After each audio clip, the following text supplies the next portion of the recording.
Bonsoir à tous.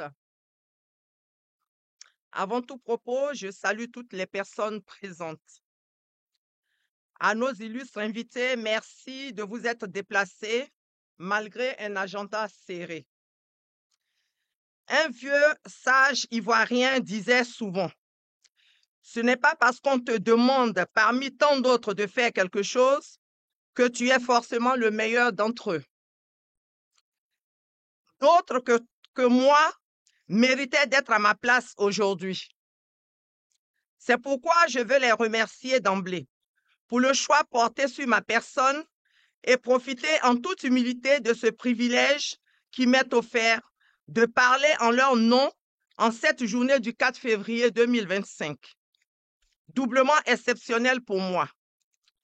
De ma petite place de ressortissant ivoirienne, française d'adoption, de présidente de NARA, une association créée au plus fort de la crise ivoirienne pour venir en aide aux réfugiés ivoiriens à Accra, au Ghana. Excusez-moi, je me perds. Et de militantes panafricaines convaincues au sein du Parti des peuples africains, PPACI, prendre la parole devant les plus insoumis des insoumis est exceptionnel.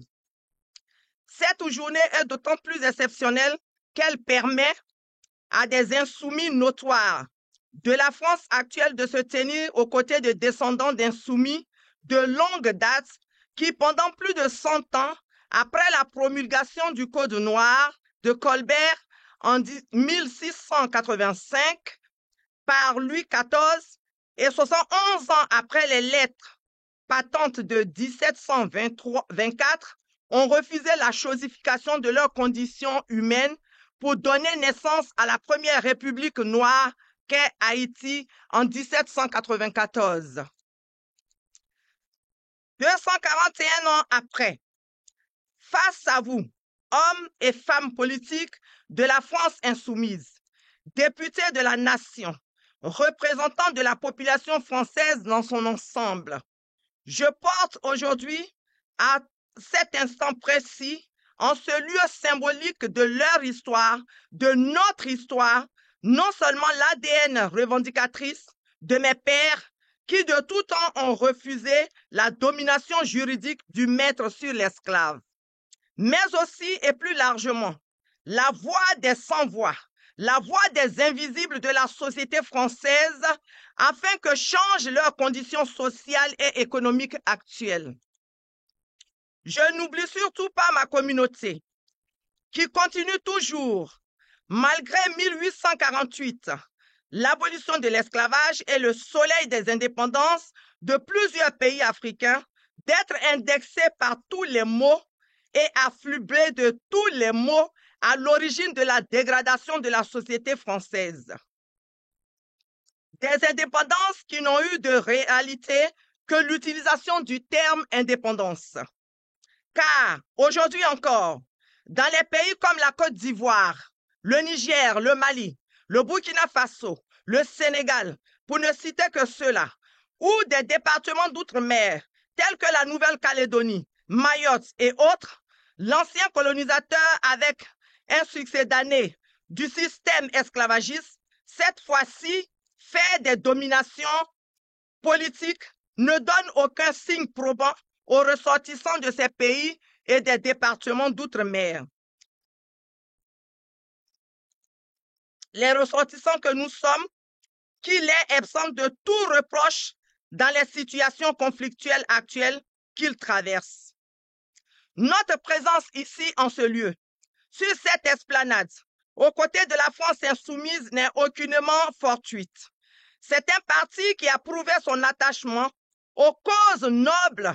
C'est pourquoi nous, ressortissants des pays et départements cités, entretenons l'intime conviction qu'ils continueront de mieux appréhender les aspirations nouvelles des peuples noirs d'Afrique et d'outre-mer et de veiller à ce qu'elles soient prises en compte. Car le lieu d'extrapoler, c'est le lieu d'extrapoler un peu en faisant un parallèle entre le combat que mène ce parti au quotidien pour l'amélioration des conditions de vie de la société française sans exclusion et celui mené il y a de cela plusieurs centaines d'années par des Africains restés dignes, malheureusement toujours considérés comme une portion particulière de l'humanité.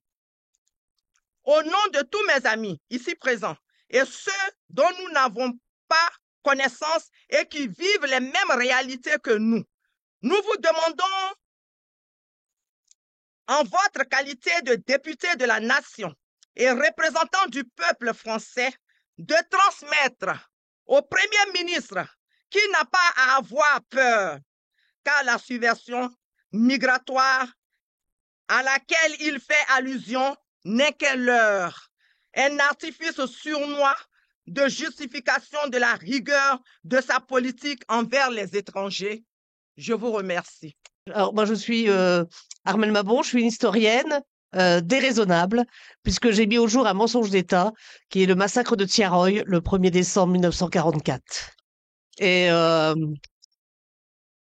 en dessous, il y a le mémorial de l'esclavage, où il est question de vérité et justice. Malheureusement, pour les massacrés de Thiaroye, ces combattants noirs, il n'y a toujours pas vérité et justice, alors qu'au Sénégal, le président sénégalais a eu les mots qu'il fallait: massacre prémédité, réparation, l'aide de la France pour exhumer les corps, et puis un procès en révision, parce que 34 hommes ont été condamnés pour un crime qu'ils n'ont pas commis. Donc voilà, c'est parce qu'en dessous, il y a vérité et justice, et c'est pour ça que je vous parle ici, qu'il faut la vérité et la justice.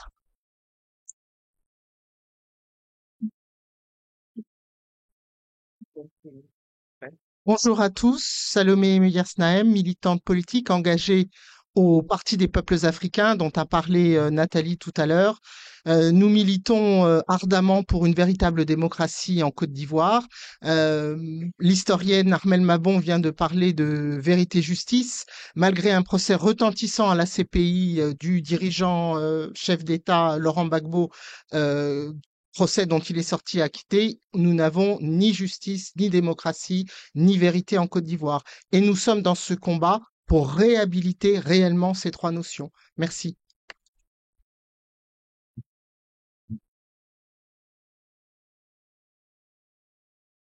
Merci beaucoup, merci.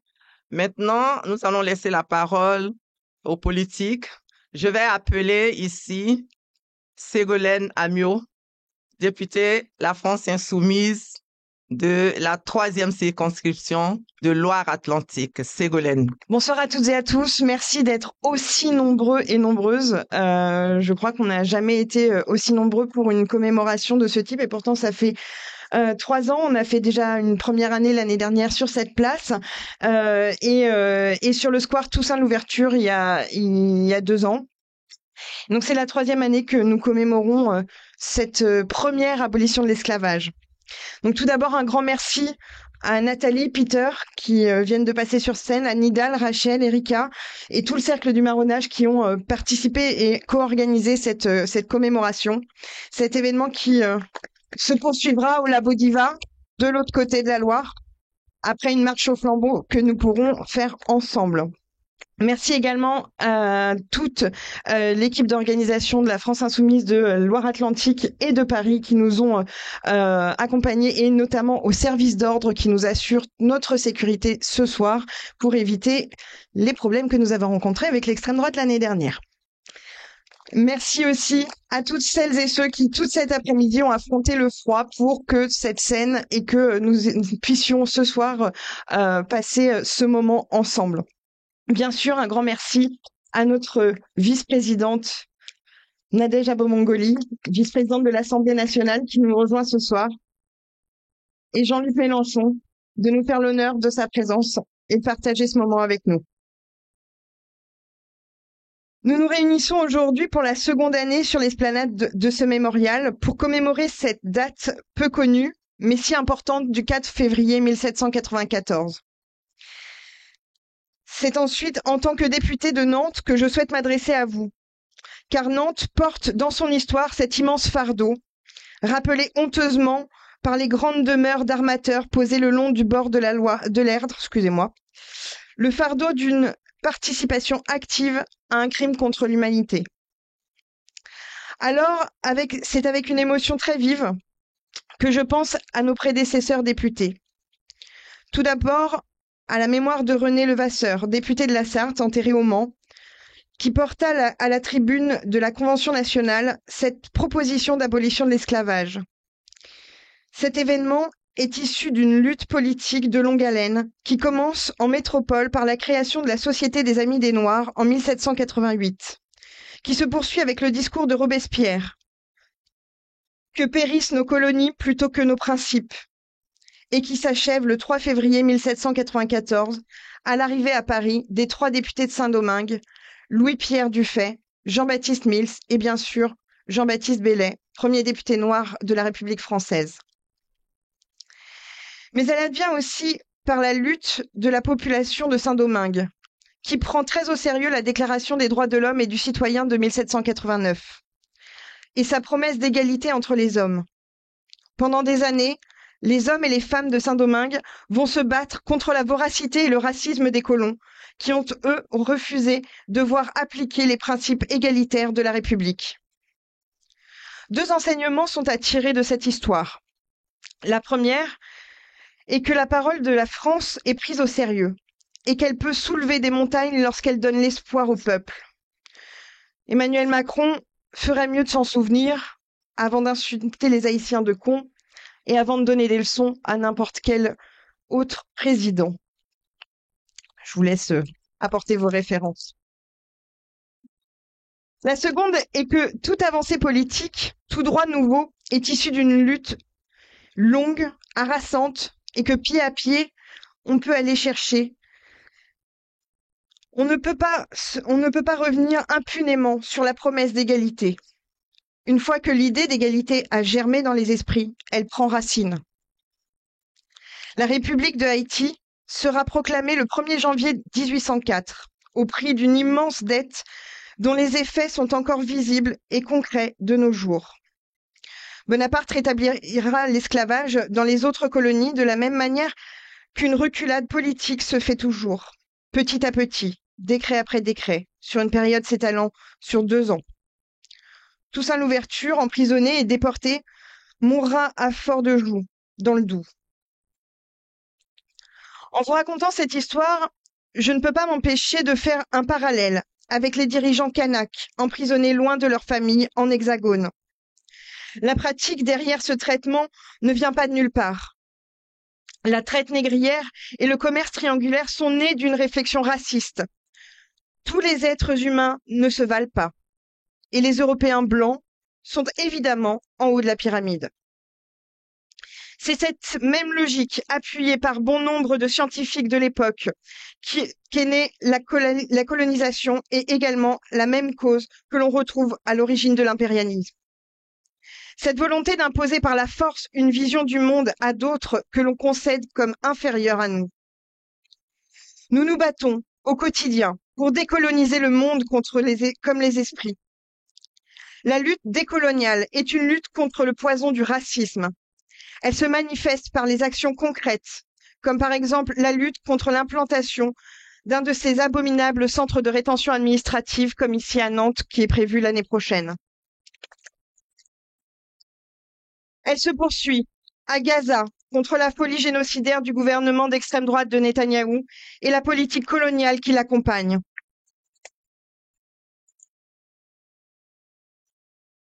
Et c'est en tant que femme impliquée dans les causes LGBT que j'achèverai mon discours.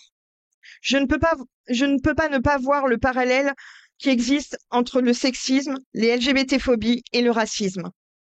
Nous vivons une offensive réactionnaire qui menace d'engloutir le monde. Elle a déjà pris possession des États-Unis. Trump attaque directement les personnes trans et intersexes dès le premier jour de son mandat. En 2025, le corps des femmes reste un enjeu politique partout dans le monde. Les forces de la réaction font du détricotage de l'émancipation des femmes un combat quotidien sur le plateau médiatique et sur les réseaux sociaux.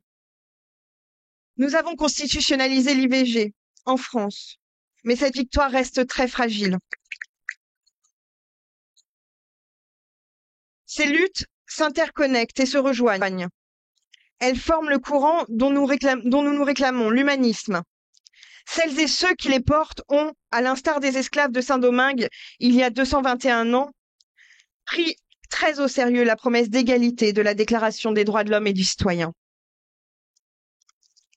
Aujourd'hui, nous célébrons le mouvement humaniste, les humanistes d'hier qui ont ouvert la voie, les humanistes d'aujourd'hui qui poursuivent cette grande tradition.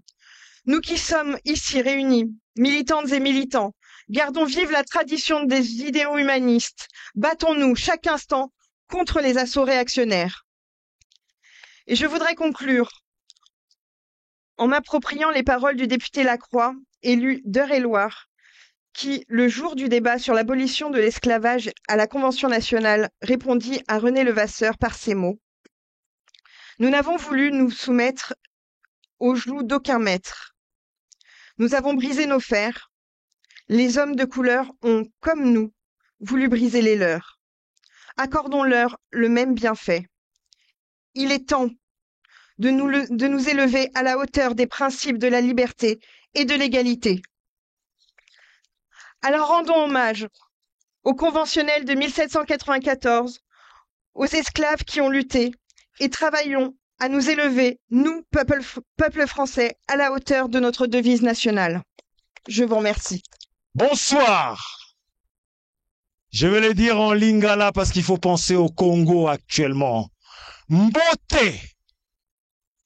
Mbote. Bien. Nous sommes du cercle du marronnage. Nous défendons le paradigme de l'Ubuntu, de la charte du Mandé.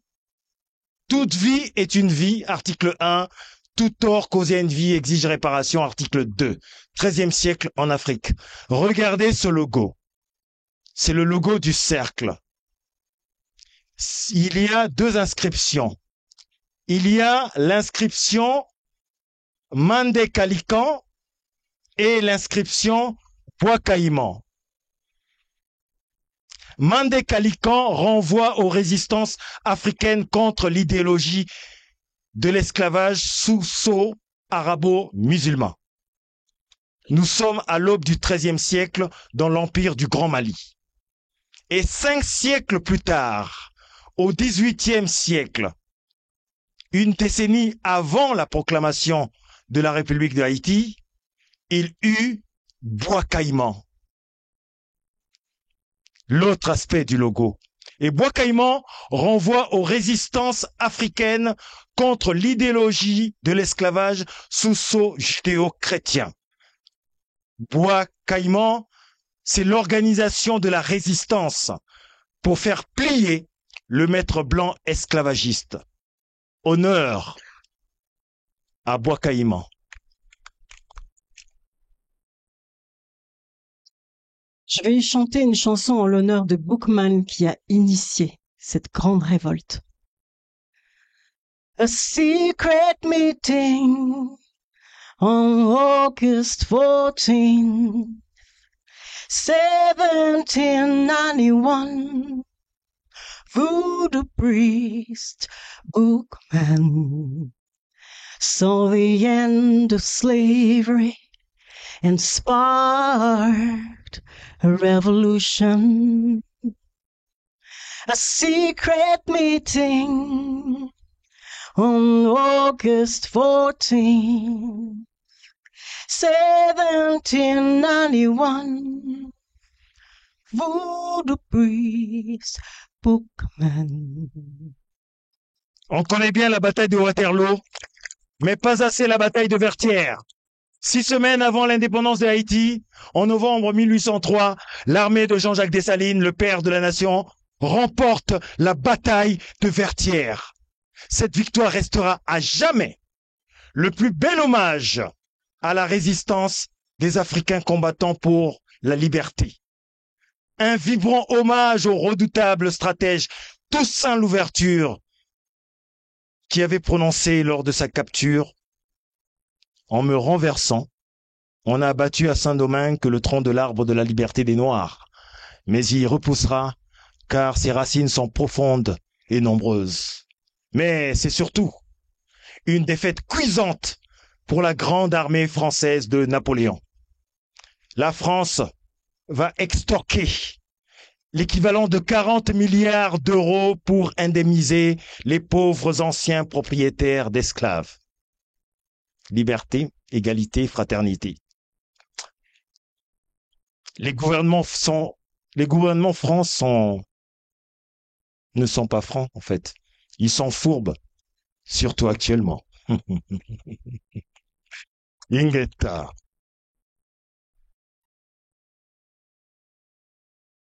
Alors, que se passe-t-il aujourd'hui?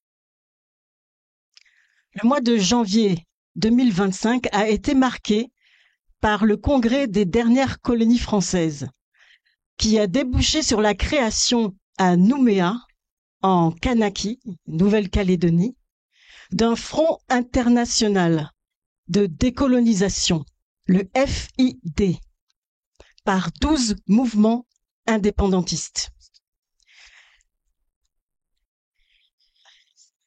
Il y a des vagues, il y a des mouvements, il y a des actions. Kamata, Bookman. Pardon.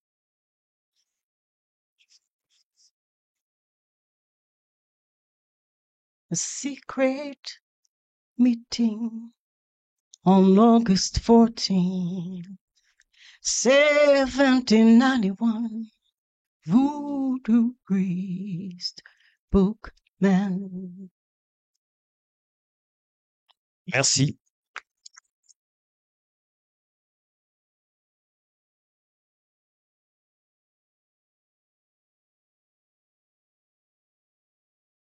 Ah, j'aime bien cet instant, hein.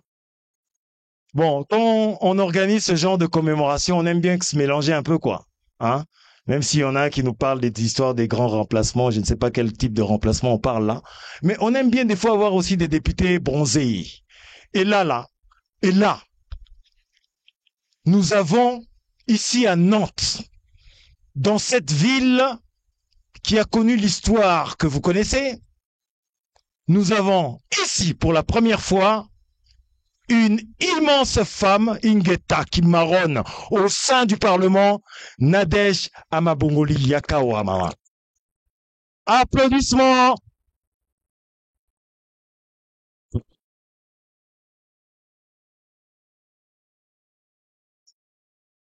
Merci, quel accueil. Beauté. Merci de nous accueillir en ce 4 février, une date importante pour vous, pour nous, les Insoumis également. Le 4 février, Nantes commémore la première abolition de l'esclavage impulsée par la révolution de Saint-Domingue, cela a été rappelé. Le 14 août 1789, les esclaves d'Haïti entraient en révolution parce qu'ils avaient entendu parler de la Déclaration des droits de l'homme et du citoyen et revendiquaient l'humanité qu'on leur refusait jusqu'à présent. Rappelons-nous toujours de cette aspiration à l'égalité et à la liberté qui a été accueillie à l'époque avec violence. Et aujourd'hui, celles et ceux qui sont les héritiers de ces hommes et ces femmes qui revendiquent le droit à être écoutés en démocratie sommes également victimes de la même violence à tour de plateau télévision. Je suis très fière de rappeler que c'est le député insoumis de La Réunion, Jean-Hugues Ratenon, qui avait présenté un texte à l'Assemblée nationale pour que le 4 février soit le jour commun de célébration de l'abolition de l'esclavage. Et lorsque nous serons au pouvoir, évidemment, nous le mettrons en place.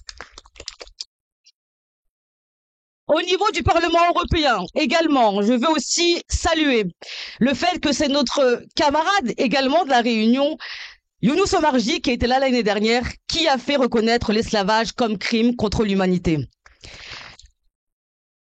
Alors évidemment, c'est une journée de commémoration, de célébration. En fait, on a toujours du mal à trouver les mots en pareil moment, car Nantes porte en elle le traumatisme de cette histoire de violence coloniale. Nantes, de laquelle partirent 500 000 esclaves.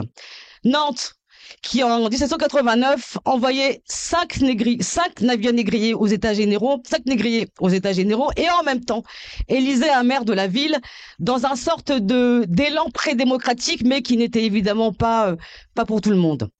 Nantes, qui pratiqua pourtant la traite illégale jusqu'en 1830, Nantes qui, pendant des siècles, a tué cette histoire. Aujourd'hui, Nantes a fait le choix de mettre en lumière cette histoire. Cette lumière nous donne de la force au quotidien pour lutter contre l'inhumanité qui nous entoure. Et je remercie à cet instant les organisateurs très nombreux qui nous ont chaleureusement accueillis, et particulièrement le Cercle du Marronnage.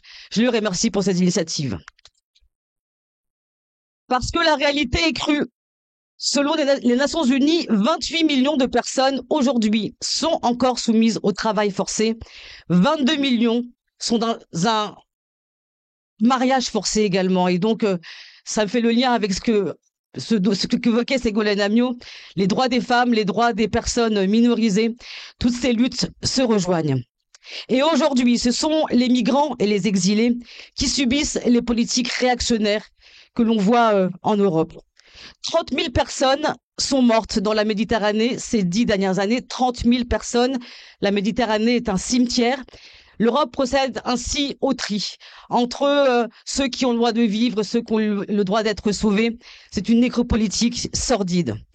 Dès lors, que commémore-t-on réellement lorsque les mêmes logiques de contrôle, d'exclusion et de répression persistent sous d'autres formes aujourd'hui? Je parle bien de logique et d'infériorisation de l'autre sur des bases racistes. Et je ne fais pas de parallèle inapproprié, hein. Mais la réalité, c'est qu'il y a une question. Que vaut une mémoire lorsqu'on n'interroge pas le présent à l'aune de l'histoire qui nous a fait aujourd'hui? Que vaut la célébration de conquêtes révolutionnaires si elle n'est pas un appel vibrant à l'insoumission? L'insoumission, c'est ce qui a permis que, pour la première fois, cela a été rappelé, une femme noire accède à la vice-présidence de l'Assemblée nationale en dépit du contexte réactionnaire que nous connaissons. Et c'est avec fierté, je le redis, que je porte l'insoumission au perchoir de l'hémicycle. À chaque instant de notre action politique, donc, nous nous inscrivons dans l'histoire. Si le système esclavagiste a été juridiquement aboli, ces mécanismes de contrôle et de domination n'ont pas disparu. Et Nantes, comme hier, doit encore subir l'infamie d'accueillir des centres où l'on enferme, on embarque et on déplace des hommes et des femmes et des enfants parce qu'ils n'ont pas les bons papiers et pas la bonne couleur de peau. Je parle de l'installation ici d'un centre de rétention administrative. L'ouverture de ce centre n'est pas une actualité anodine, mais la réactivation d'un héritage répressif. Celui d'un État qui, depuis des siècles, attaque, enferme et expulse, toujours les mêmes, et au fond, toujours pour les mêmes raisons. Les récents événements, d'ailleurs, de janvier 2025 à Nantes l'illustrent de manière éclatante. Pendant 2 jours, des opérations policières, des traques de personnes non blanches, sous couvert de lutte contre le trafic de stupéfiants. Ces interpellations ont été menées avec l'appui des CRS et avaient été préparées en amont. On n'ouvre pas un centre de rétention administrative à Nantes impunément, avec l'histoire chargée qu'à la ville. Ces opérations montrent que la répression migratoire n'est pas une réponse ponctuelle, mais bien un système planifié, orchestré pour cibler, expulser des populations spécifiques. Elle reflète un fait indéniable. Les CRA ne sont pas juste de simples instruments de gestion administrative, mais des outils de contrôle racial, héritiers de la police des Noirs et des dépôts de Noirs, mais aussi des politiques coloniales de surveillance des populations jugées indésirables ou dangereuses. Tous ces faits s'inscrivent dans un continuum colonial, une perpétuation des rapports de domination hérités de l'esclavage et du colonialisme. Face à cela, commémorer l'abolition de l'esclavage ne peut être un simple hommage symbolique, de même que la critique de la colonisation ne peut être un simple mot d'ordre abstrait. La mémoire doit être une mémoire en lutte, un levier pour dénoncer les violences actuelles et combattre l'injustice. C'est pourquoi, puisque c'est la révolution qui a aboli l'esclavage, c'est le devoir de tout mouvement progressiste d'être au devant des luttes décoloniales et anticoloniales actuelles. Ségolène l'a rappelé, ici, à Gaza, en Palestine, au Congo, au Soudan. Car l'impérialisme, c'est la guerre, vous le savez, Jaurès le disait. C'est la continuation directe du combat des indépendantistes haïtiens qui, hier, firent la fierté de la France révolutionnaire, car la France est révolutionnaire. Je voudrais ici avoir un mot sur Mayotte, parce que les discours racistes se développent avec une ardeur accrue depuis le cyclone Chido. J'étais à Mayotte il y a de cela quelques jours, et ce que j'y ai vu m'a glacé. Parce que l'État en réalité, a laissé Mayotte, département français, ce sont les Mahorais qui l'ont décidé et c'est ainsi, dans une pauvreté sans nom. 34% de chômage, quasiment 80% de personnes sous le seuil de pauvreté et pas d'eau potable 2 jours sur 3. 2 jours sur 3, les Mahorais n'ont pas d'eau potable. Et une fois la situation rendue catastrophique, une fois le cyclone passé, eh bien, les décisions qui viennent, c'est évidemment la mise en œuvre de fantasmes, de leurs fantasmes réactionnaires et racistes. Par exemple, la réforme de la nationalité, l'expulsion sans recours des exilés, comme si ça allait ramener l'eau et des maisons pour les personnes sinistrées. Et face à la pression démographique à Mayotte qui est certaine, nous, insoumis, nous répondons solidarité nationale plutôt que préférence nationale. Cela signifie la liberté d'aller et venir sur l'ensemble du territoire hexagonal pour celles et ceux qui obtiennent le droit d'asile. Et ils sont nombreux à Mayotte. 57% à Mayotte obtiennent le droit d'asile. Et dans le contexte actuel, c'est beaucoup. Parce que à côté de Mayotte, eh bien, sur le continent africain, c'est la guerre, ce sont les déplacés.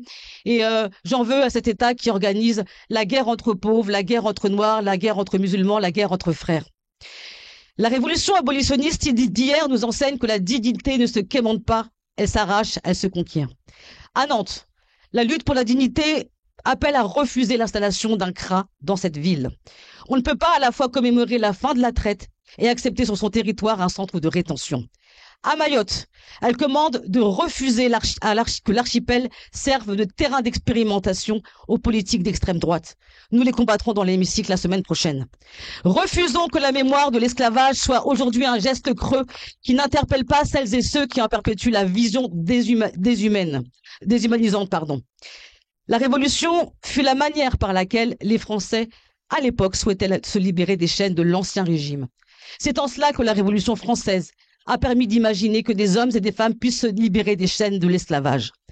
La Grande Révolution a porté en elle les germes de l'émancipation et, je le redis, de l'insoumission. Elle est en réalité en perpétuelle réinvention pour les hommes et les femmes de bonne volonté qui s'appuient sur ces principes à la lettre pour faire avancer le progrès humain. Faisons donc, ici à Nantes et partout en France, le choix non pas seulement de la résistance, mais surtout de l'affirmation pleine et entière de l'antiracisme et de l'humanisme. Je vous remercie.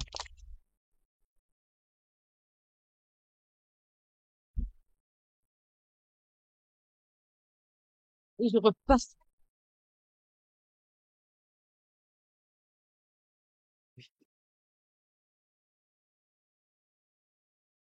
Mesdames et messieurs, nous allons maintenant recevoir un grand homme, le plus insoumis des insoumis, celui qui a le plus de députés et à qui on a refusé le Matignon.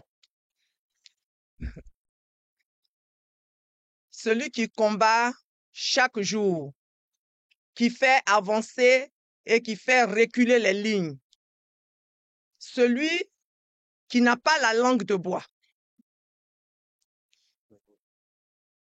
Je sais qu'il ne va pas aimer, mais je vais vous le demander.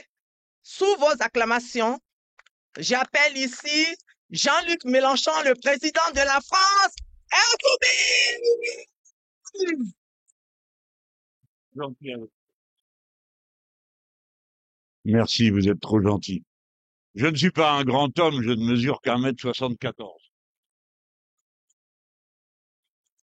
Mesdames, Messieurs, chers toutes et tous ici rassemblés ce soir, chacun a parlé dans la diversité des points de vue et des angles d'observation de la réalité sous sa responsabilité personnelle. À mon tour, je le ferai.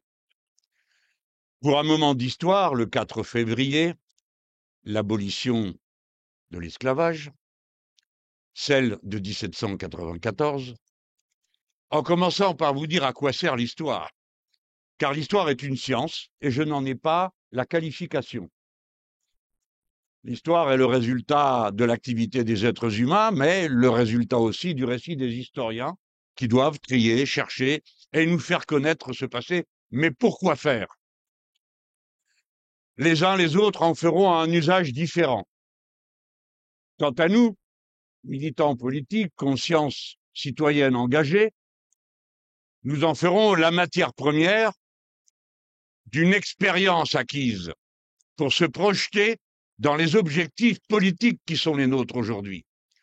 Nous autres insoumis, quand nous avons commencé notre travail, nous savions que nous devions reconstituer entièrement la pensée critique de la famille à laquelle nous appartenions et dont nous observions la déchéance morale et intellectuelle quasi totale.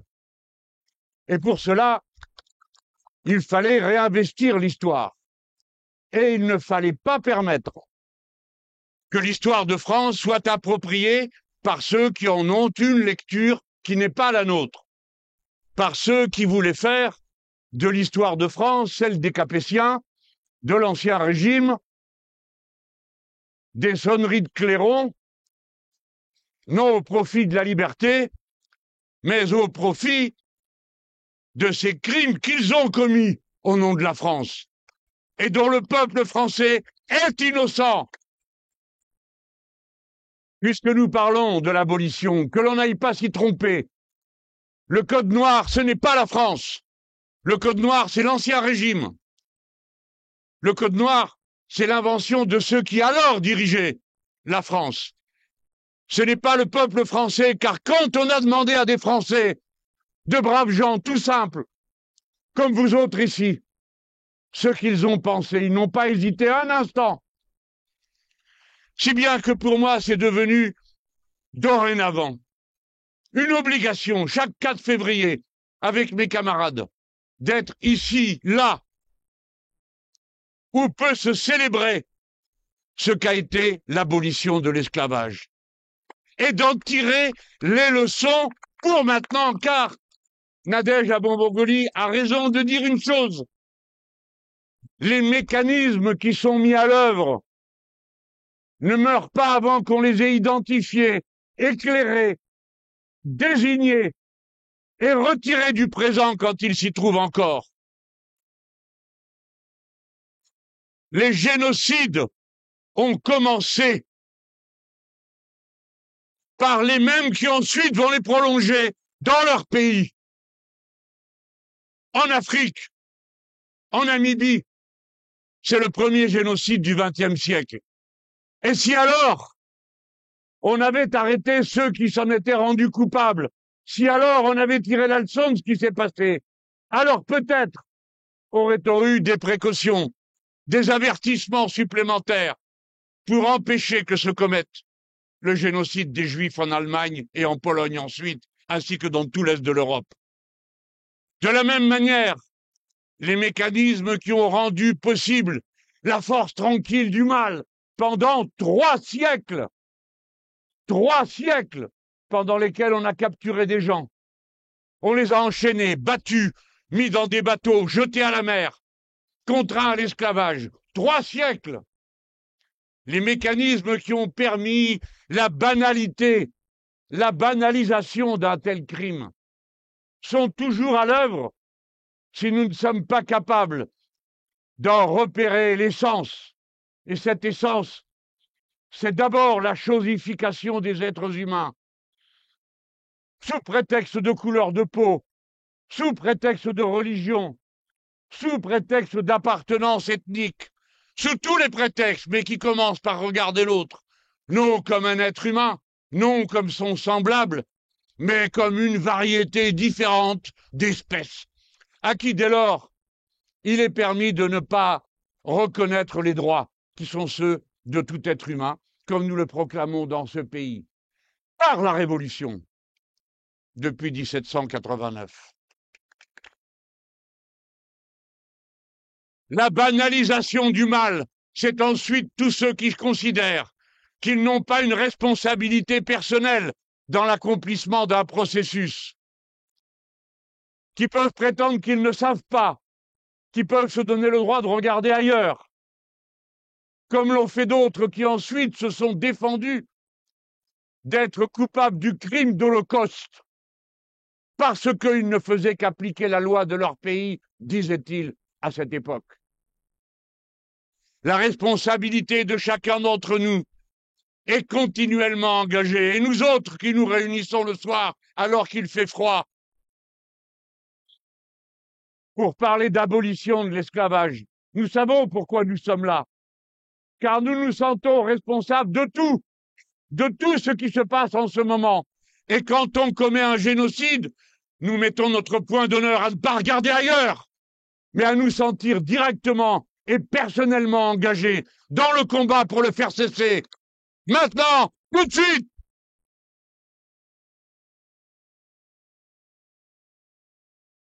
Nous nous sommes appropriés l'histoire de France dans tout ce qu'elle comporte de révolutionnaire et d'insoumission pour permettre l'unité du peuple français. Parce que c'est au prix du refus du racisme que le peuple français peut être un et indivisible, comme sa République doit l'être, parce que son peuple est indivisible. Il fallait s'approprier les figures de l'insoumission pour qu'aucun enfant ne croie que ce pays, jadis, a pu être complice d'un crime qui a frappé ses arrière-grands-parents. Non! La France ne se résume pas à Colbert. C'est nous qui avons voulu ramener des noms que tout le monde oubliait, ou dont on ne voulait pas parler, ou dont on cachait le tableau, comme c'est le cas du député arrivé, du premier député noir arrivé, le malheureux avec 1 an de retard, et dont le portrait est aujourd'hui à Versailles, et dont nous autres insoumis avons demandé qu'on le ramène dans l'Assemblée nationale.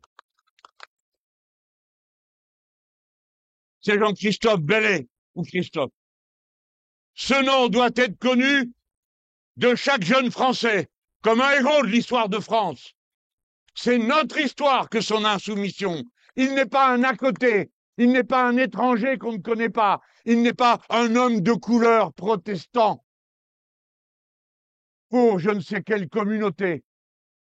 C'était un Français au sens où nous l'entendons nous, c'est-à-dire qui reconnaît dans tout être humain son semblable.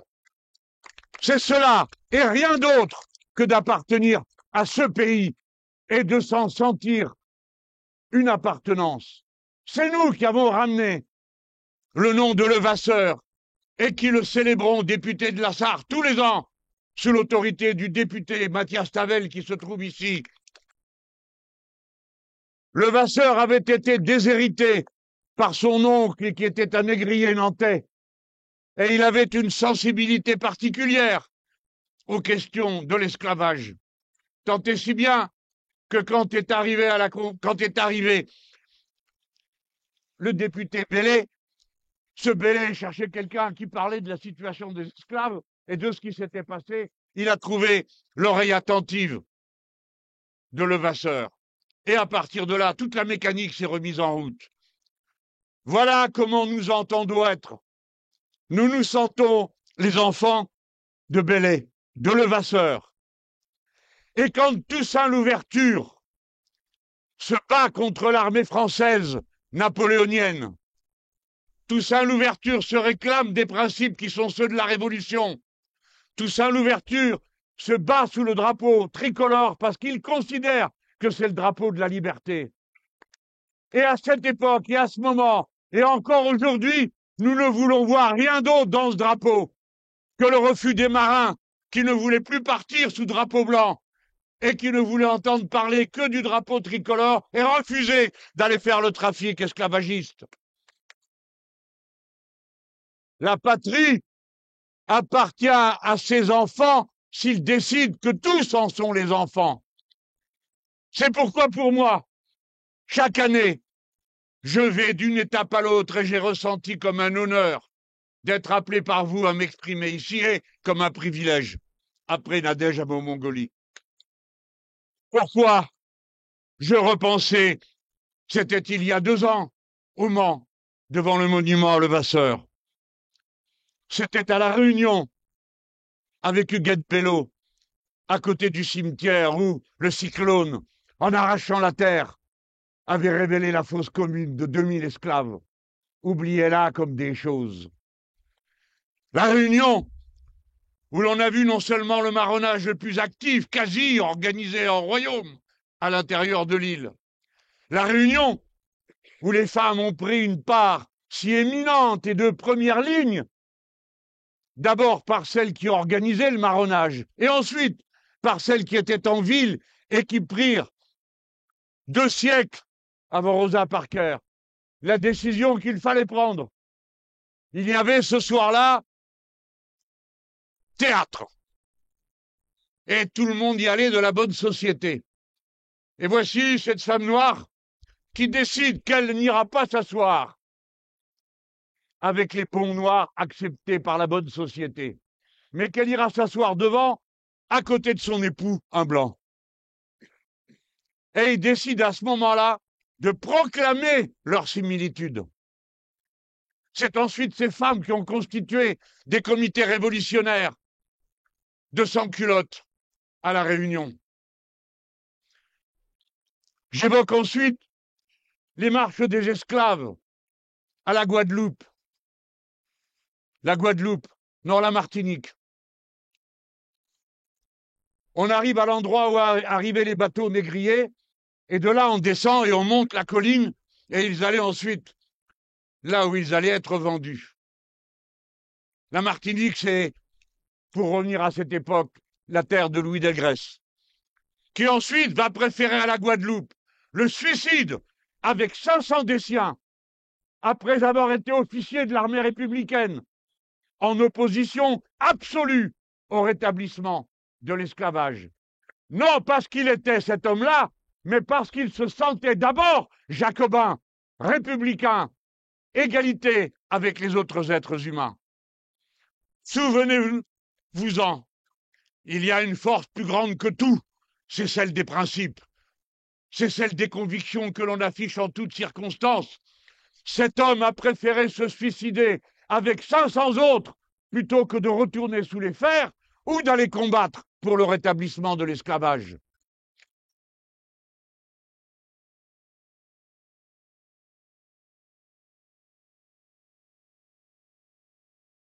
Je revois tous ces visages, je les entends, puisque j'en fais le parcours. Et tout à l'heure, j'ai fait le tour du mémorial avec vous et je vous félicite de la qualité de la présentation que vous en faites. À présent, je demande, comme un vœu en frère et en ami, qu'on ne confonde pas la France avec ceux qui la défigurent. Qu'on accepte que la France, c'est ce petit peuple. Dans mon parcours, je suis allé à Champagné. Champagné, c'est un endroit pas possible, là-bas dans la Haute-Saône. La Haute-Saône, c'est merveilleux. Quand arrive le printemps, c'est une des forêts de feuillus qui restent dans ce pays. Si bien que le printemps, l'automne, ils sont des saisons hors du commun. L'automne y est flamboyant, de toutes les couleurs. Et il y a dans ce petit pays, à Champagné, la tradition communiste des mines. Mais avant cela, un jour de 1786, il y a un officier de cavalerie qui arrive de la cour et qui, bien sûr, au bout de quelques jours de congé, commence à ne savoir quoi faire. C'est bien qu'il se dit, je vais me rendre utile. Il va à la sortie de la messe, ils allaient tous à la messe, et il dit aux gens, voici ce que j'ai à vous raconter. On arrête des Noirs, on les met dans des bateaux et on les vend comme des marchandises. Alors les braves gens du coin, quoi, des Noirs, qu'est-ce que vous dites? Des hommes noirs? On est en Haute-Saône, c'est loin des côtes. Personne n'a jamais vu qui que ce soit noir. Ah, mais si, dit l'officier. Bien sûr que si, que ça existe. D'ailleurs, venez, regardez la peinture à côté de la crèche. Vous voyez bien qu'il y a un noir. Ah oui, c'est Balthazar. Mais bien sûr, quoi? On arrête des gens, on les parque comme des marchandises, on les vend, on les bat, on les tue, on les exploite à mort. Nous n'acceptons pas ça. Séance tenante, ils font une lettre pour demander, et ils l'introduisent dans les cahiers des États généraux, qu'on fasse cesser ce commerce. Au nom des habitants de Champagné, je déclare le peuple français innocent de l'esclavage. Les maîtres ne doivent pas être confondus avec ceux qu'ils opprimaient ici aussi. Ces braves gens ont dit ce qu'il y avait à dire. Et comme vous avez raison, cher ami, de dire, alors puisqu'il y avait des gens qui protestaient de cette façon, pourquoi les autres ne le faisaient pas? Ne venez pas nous saouler avec cette idée d'après laquelle le Code noir, finalement, organisait les choses de manière plus humaine. Au moment où il est écrit, au moment où il est publié, les Lumières ont déjà fait leur travail. Il y a déjà une société des Amis des Noirs. C'est donc en toute connaissance de cause que l'ancien régime a décidé que continuerait la persécution. Que ferons-nous de tout cela? Quand la discussion vient la première fois, c'est en 1791. Elle vient parmi des gens qui, à la vérité, sont plongés dans une révolution comme personne n'en avait jamais vu, et qui étaient, pour la plupart d'entre eux, de bons bourgeois, dépassés par les événements, tâchant de trouver des solutions à l'improbable. Le roi s'était enfui, il se passait ceci, cela, tous les jours quelque chose de nouveau. Eh bien, 1791, c'est 2 ans après le début de la Révolution. Et c'est là qu'arrive pour la première fois le débat. C'est ça qui nous importe à nous à cet instant. Supposez que ça soit là maintenant. Alors, vous voulez ruiner le pays? Vous n'y pensez pas? Vous voulez abolir l'esclavage? Mais du coup, le sucre va coûter beaucoup plus cher. Et donc, dans la compétition internationale, le sucre français ne se vendra plus. Or, le sucre, on est au XVIIIe siècle, c'est le pétrole du XVIIIe siècle. La consommation explose, plus de 40% de plus. Vous n'y pensez pas. Alors, le débat a lieu, et il y a des choses très importantes qui se disent, notamment tous ceux qui viennent soutenir la rationalité économique tout de même. N'est-ce pas plus important que tout? Alors, certains disent, on va quand même pas écrire dans la Constitution qu'elle s'applique à tout le monde, y compris aux esclaves. Ah bon, qu'est-ce qu'on fait alors? Discussion sérieuse qui engage la stabilité du pays, la responsabilité qu'il faut assumer devant les réalités, ne pas être dans le déni. N'est-ce pas? Alors à ce moment-là, il n'y a qu'une chose qui compte, c'est les principes auxquels vous vous référez si vous avez ou non le courage de tenir parole. Si vous avez voté la Déclaration des droits de l'homme qui dit à l'article 1, les êtres humains naissent et demeurent libres et égaux en droit, alors en 1791, vous devez vous lever et dire, mais de quoi vous nous parlez, vous? De quoi? Du sucre? Nous vous parlons d'êtres humains. Et alors, vous aurez pas seulement le beau raisonnement de l'abbé Grégoire, mais la phrase terrible de Robespierre, gloire à Seman, qui leur dit, si vous écrivez le mot esclave, ou que ce soit, ou non libre, dans un quelconque de vos textes législatifs, alors vous pouvez jeter tout le reste, parce que vous êtes des menteurs. Et ensuite, il dit, si vous ne pouvez avoir de colonies qu'au prix de l'esclavage, alors, périssent les colonies.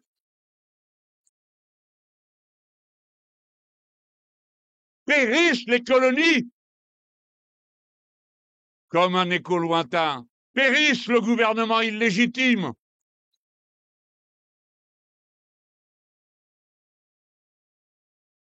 Périssent ces impôts illégitimes. Périssent ces coupes dans les emplois publics. Périssent son budget pourri.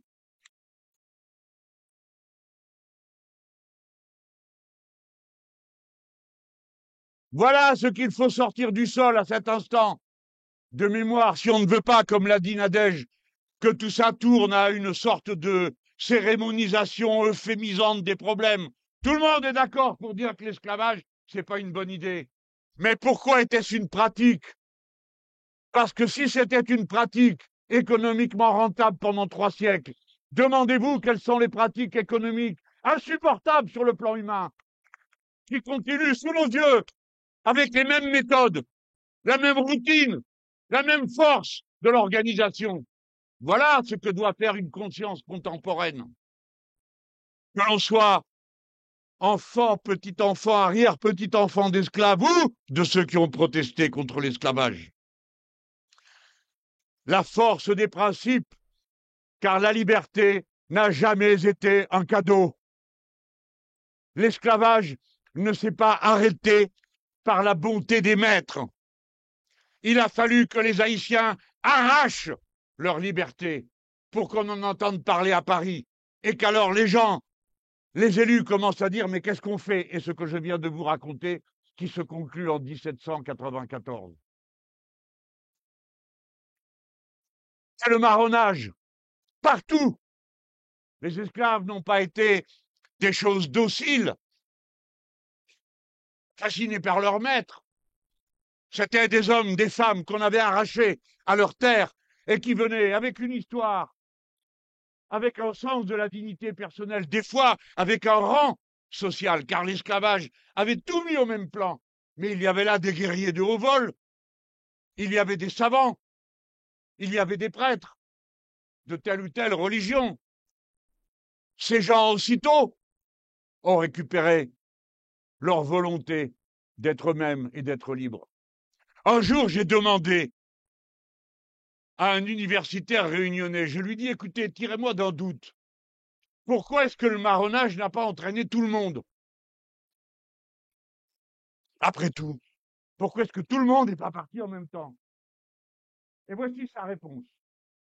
Il me dit, Monsieur Mélenchon, pour s'opposer, il faut avoir conscience de la légitimité de l'opposition.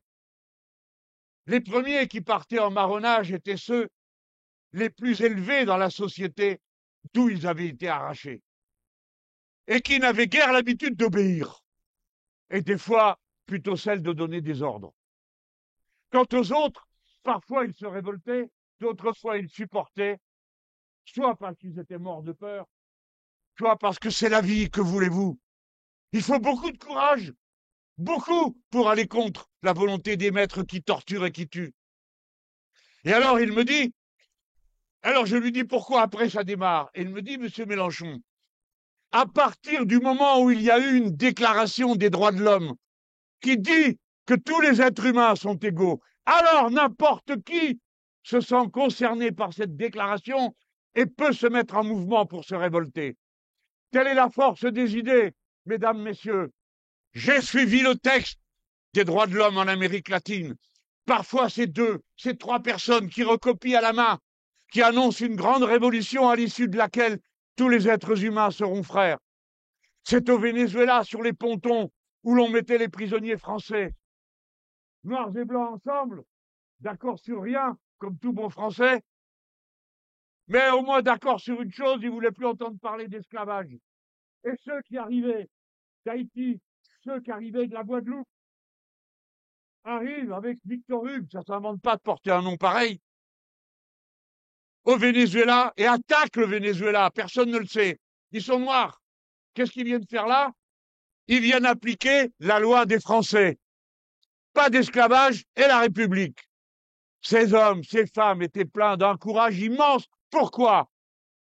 Parce que ceux qui les menaient assumaient les principes au nom desquels il fallait entrer en insoumission. L'insoumission est le cœur de la nature humaine. Quiconque met en doute l'ordre qu'on lui propose est conduit à s'interroger sur sa propre place dans cet ordre. L'insoumission, c'est la liberté. La liberté suppose ou produit le choix. Vous êtes libre parce que vous pouvez choisir. Et vous êtes libre quand vous donnez le choix. La liberté et le choix sont une seule et même chose et décrivent l'être humain. Et à partir de là, c'est-à-dire à partir du moment où existe un choix, n'acceptez jamais qu'on vous dise « on ne peut pas faire autrement ». On a toujours fait comme ça. Il y a toujours un choix. À partir du moment où vous acceptez l'idée qu'il y a un choix, soudain, vous êtes une personne qui est mise à distance de ses actes. Vous pouvez faire ceci ou vous pouvez faire cela. Vous n'êtes pas confondu avec votre acte. Donc, vous en êtes pleinement et absolument responsable. Il n'y a pas de liberté possible sans la responsabilité de ses actes. Il y a la responsabilité de ses actes quand on est libre. La liberté ainsi est la vertu fondamentale de l'être humain. Et c'est pourquoi Jean-Jacques Rousseau dit que renoncer à sa liberté, c'est renoncer au statut d'être humain. Et la liberté se confondra toujours avec l'autodétermination. Je viens d'en parler à propos du choix. La maîtrise de soi. Alors, la magnifique parole, la grandiose promesse de l'humanisme et de l'idée de la dignité de l'être humain, auteur de son histoire, peut se réaliser pleinement. Et alors, elle devient le sujet de la discussion collective, parce qu'aucun d'entre nous ne peut se constituer, ne peut devenir une personne sans les autres et sans la société à l'intérieur de laquelle il accomplit son destin singulier et personnel. Voilà comment tout se tient, et voilà pourquoi l'abolition de l'esclavage est un fait philosophique, un fait moral et un fait politique. Politique, chaque fois qu'on accepte de continuer à porter les chaînes de la servitude du préjugé, quel que soit ce préjugé, le préjugé raciste qui divise le peuple en essentialisant à partir de la couleur de peau ou de la religion, des différences qui bien sûr existent. Tous les êtres humains sont différents, ils ne sont pas identiques, ils sont similaires, semblables. C'est le mot qu'on trouve à Champagné sur la déclaration des gens qui ont signé cette pétition au roi. Ils disent « nous sommes semblables ». Le mot vient 3 fois pour qu'on comprenne bien. Semblable. Voilà toutes les vertus et les chaînes qu'il faut faire tomber. Chaque fois que nous nous montrerons maîtres de nous-mêmes ou en conquête de cette maîtrise, nous avancerons en humanité.